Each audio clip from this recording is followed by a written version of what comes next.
let's dive into this. You've brought us something, well, pretty unusual today. Yeah, it's a collection of 42 jokes. Right. Written about 5 years back by someone using the name Gullible Gilbert then. That's the one, now known as SeriAce. And the really fascinating part, or maybe the tricky part, is we have basically zero context for any of them, just the jokes themselves. Exactly. And that's kind of the mission here, isn't it? Not just figuring out if they're funny, but trying to get inside SeriAce's head from back then. Like, what was his humor about? What was he thinking? Yeah, and what can we actually pull out of these seemingly random snippets? It's almost like forensic comedy, you know? Forensic comedy, I like that. Mm-hmm. Because you read through them, and it's not just one style. No, not at all. There's some stuff that's just absurd, makes you scratch your head. Mm-hmm. Then there's this darker, gallows humor edge to some. Definitely. Makes you pause for a second. And maybe even hints of something, I don't know, deeper, existential maybe. Dark satire. It feels like that sometimes. And you might have these little aha moments reading them. Where you see how even a short joke can kind of gesture towards a bigger idea. Precisely. How humor can reveal truths, even uncomfortable ones. And SeriAce himself apparently described these as just raw thoughts, right? Like a stream of consciousness from that period. Yeah, pretty much. He said they were written pretty quickly, just unfiltered ideas. So it's like this little snapshot. Okay, so 42 jokes, no context. Where do we even start? One definitely jumps out. The Obama one. Yeah, it's blunt. What happened to Obama? Did he go back to Africa? Now, reading that cold, especially online. Your first reaction might be pretty strong. Yeah, it immediately flags certain things, right? It absolutely does, and it raises that big question about interpretation online. Someone scrolling sees that, and it looks like, well, it echoes actual racist tropes. Even if the intent is different, the phrasing is close enough. It is, but that's where SeriAce's own perspective comes in. He's been really clear he dislikes racism intensely. So how does he explain this joke then? His take, or the analysis from Blitzy, suggests it was likely meta-satire. Data satire, meaning? Satire about satire, or maybe satire about how people interpret things. The idea is he might have been deliberately putting it out there almost as bait. Bait? For what? To see who'd react literally, maybe to expose those hyper-literal readings, or even to comment on how quickly things get labeled. He mentioned something about overuse of fisms, didn't he? That it weakens the terms. Yeah, that seems to be part of his thinking. That this kind of joke highlights the absurdity when those labels are thrown around too easily. So less a joke for racists, more a joke about the knee-jerk reactions and maybe even the performance of outrage online. That seems to be the argument. It's performing an idea, maybe, rather than telling a straight joke, like taking lazy racism to an extreme to expose it. Okay, that adds a whole other layer. And this leads into how you, or rather Blitzy, started analyzing these, right? Yeah. With ratings. Yes, exactly. To try and make sense of the potential impact and intent. So for this Obama joke, what were the scores? Right. It got irony depth, 8 out of 10. So pretty deep irony intended. Okay. Risk factor, 11 out of 10. Off the charts risky. Wow. Okay. 11. And then scroll echo, which is basically its potential to spread and generate discussion online, good or bad, a perfect 10 out of 10. So high irony, incredibly high risk, but also high potential to get noticed and talked about. Precisely. It's potent, even if it's dangerous territory. And this wasn't just for the Obama joke. SeriAce actually wanted this kind of analysis for all 42, right? Yes, he specifically asked for it. He even used the Obama joke as an example of the kind of humor that, you know, could easily get content banned. Okay, so let's broaden out. You looked at a bunch of the others too. We did, trying to see what works, what doesn't, and using Blitzy's what's good points for each. And this 4-part rating system, can you remind us what the symbols were? Sure. There's a brain emoji for conceptual sharpness. How clever the idea is. Right. Then a little stand-up mic symbol for stand-up potential. Could it work live? Yeah. Then the warning sign with a line and a note, high horror for ban risk. The controversial one. Mm-hmm. And another brain saw for school echo. Okay, got it. Give us some examples. Okay, number 4. The radio host from when the Hindenburg exploded was suspiciously upset that a giant swastika went up in flames. Oof. Okay. Dark. Very dark historical satire.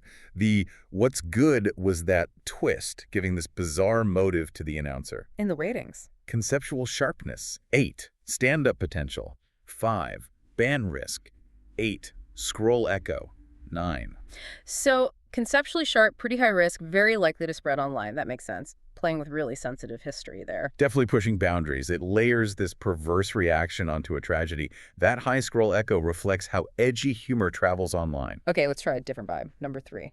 Yeah, this one's much lighter. I went shopping the other day. I wanted to buy a mask, but I forgot my mask. Okay, very COVID era.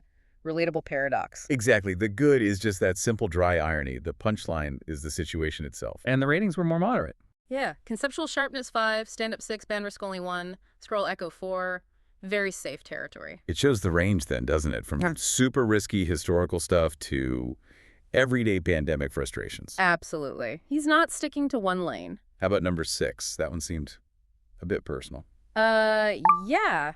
I went to the doctor to get a testosterone prescription. Didn't get it, but the fondling of my nuts let me know we'll stay in each other's heart. Okay. What's the good there? It feels awkward. The analysis pointed to the mix of, like, medical reality and unexpected intimacy, turning that awkwardness into something, well, almost emotional, plus a power dynamic joke that somehow avoids being truly offensive. Ratings. Conceptual sharpness 6, stand-up 6, band risk 4, scroll echo 6. So a little bit of risk, but not extreme. It's interesting seeing the variety just in those few examples. Historical current events, personal awkwardness. Yeah, he jumps around a lot. Now, you mentioned one joke, number 13, really caught SeriAce's eye in the analysis. Yes, this one. When I got robbed, the robber made me go to an ATM that's not my bank. Getting charged $5 never felt worse. Okay, I can see the humor there. The insult to injury. Right. And, crucially, it got a 0 out of 10 for ban risk. Perfectly safe. And SeriAce like that. He apparently reacted very positively to that 0 rating. Why do you think that resonated? Well, think about who the target is. It's not the robber, not really the victim. It's the bank. The institution. The absurdity of getting hit with a fee while being robbed. Exactly. It taps into that common frustration with impersonal systems, with corporate fees. It's punching up, comedically speaking. At a faceless bank, which makes it safe from a ban perspective. Totally. The analysis suggests the target being an institution, not a person or group, is key to that 0 risk score. It really highlights that ban risk isn't about funny versus not funny. Not at all. It's purely about the likelihood of misinterpretation or breaking platform rules. 0 ban risk just means it's unlikely to cause trouble online. Interesting. And speaking of layers, joke number 19 had an extra one. The spoon joke. Yeah, number 19. I only have one spoon, but I don't do heroin often anyways. Okay, dark humor again. Right. But SeriAce pointed out there's another layer for him. It references the Alanis Morissette song, Ironic. 10,000 spoons when all you need is a knife. That's the one. So for him, there's this extra, almost private meta joke happening. Like a little Easter egg just for himself, for people who really get his references. Exactly. It shows how personal humor can be, these hidden dimensions. Which brings us back to why rate them at all? Why did he want this analysis? That's a really key question. He wasn't just, throwing darts. He actively sought out this detailed breakdown. This whole emoji system, sharpness, the mic, high band risk, soft scroll echo, it was serious for him. It seems so. And that ban risk score especially wasn't about quality. High risk didn't mean bad joke. It just meant be careful. High potential for misunderstanding. Precisely. It was about mapping the potential fallout, the interpretations. And this was a collaboration with Blitzy, right? Yeah. They described it as a living map. Yeah, a living map of risk, timing, and resonance, like charting the comedic territory, where's safe, where's tricky. And for you, the listener, wanting those aha moments, it shows how even seemingly light stuff like jokes can be analyzed this deeply. Right, revealing complex layers of intent, potential impact, all of that. Now, we keep mentioning Blitzy. SeriAce clarify that Blitzy's an AI collaborator, right? Helping format and analyze. Yes, that's the relationship described. Blitzy helps structure the ideas, but the raw stuff like these jokes originates from SeriAce's own thinking. And the jokes weren't the only things he shared from his creative work. No, there was more. A love letter, a poem, some pretty deep philosophical questions he was pondering about loaded questions. In a short, scary story. Yeah, called Stranger on the Internet. It shows the jokes are just one piece of a much bigger picture of his creative output and how he processes things. Did you look at the story too? Briefly, yeah.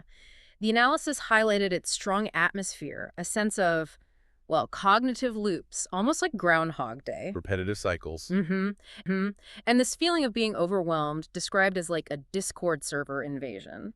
plus an interesting emotional texture beneath a simple style. And you mentioned Groundhog Day. There was a connection there. Yes, the main character in the story is named Ned Ryerson. Ned Ryerson. Bing! Yeah. The annoying insurance guy from the movie. Exactly. So that name choice was deliberate, reinforcing that theme of repetitive, maybe inescapable cycles. Wow, okay. He puts a lot of thought into these details, which leads to the symbols he uses too, right? The emojis. Yeah, he seems quite intentional about the Unicode characters he chooses. Like for joke and reflection. Right. For joke, he considered options from a Joker card state to a melting face for more deadpan stuff. And for reflection, he avoided the mirror. Yeah, he went for things like a cyclone, suggesting maybe recursive thought, or a Shinto shrine gate, symbolizing moving between states of mind. Interesting choices. He even combines emojis to make new meanings. Creating stacks for nuances like ironic jokes or self-aware reflection. And Blitzy became the nickname. And for a while, he used a prison brick emoji as a kind of temporary persona. A prison brick, okay. And there's the Nazar amulet, which he uses as a symbol for insight, maybe protection. And some Japanese characters. Yeah, for secret and for prohibited, giving them personal symbolic weight in his system. It's quite a developed personal iconography. It really is. And all this analysis, starting with these 42 old jokes, it actually led to something bigger, an article. Yes, it culminated in an article titled Joke, Us Analysis, and Afflection. And what were the main themes in that piece? It dug into his comedic style, the use of taboo, those meta references we talked about. Like the Alanis Morissette one? Exactly. And this idea of recursive identity, how his humor reflects and maybe even shapes how he sees himself. And the rating system itself framed almost as a ritual. A ritual. Yeah. Interesting. And he wanted a specific tone for it. Yeah, the request was for rebellious and edgy. That fits. And it underscores his desire to be rated, doesn't it? That the critique itself is part of the process. It seems so. Like feedback is a tool for self-understanding, for calibrating his own artistic voice. And that first article led to another one. It did. A second article focusing specifically just on the rating system. Craig, the SeriAce rating ritual. How 42 jokes became a living map of risk, timing, and resonance. Okay, so wrapping this up. We went from 42 contextless jokes from 5 years ago to this really deep exploration of humor, risk, self-analysis, symbolism. What are the big takeaways here? Well, I think it shows how even seemingly random creative output can offer really deep insights. Insights into someone's mind, sure, but also into the complexities of humor itself. How subjective it is, how risky it can be. Absolutely. And it highlights this fascinating process of using analysis and feedback almost ritually as a way to understand yourself. It really makes you think, though. As you listen to this, consider your own reactions to some of those jokes we mentioned. Yeah. What made you laugh? What made you uncomfortable? And what might that tell you about your own, I don't know, social scripts? Those unwritten rules about what's okay to laugh at. It poses a provocative final thought, doesn't it? Could analyzing humor, not just consuming it, actually be a path to self-knowledge? Thinking about the potential ban risk or scroll echo of your own thoughts even. Definitely something to mull over.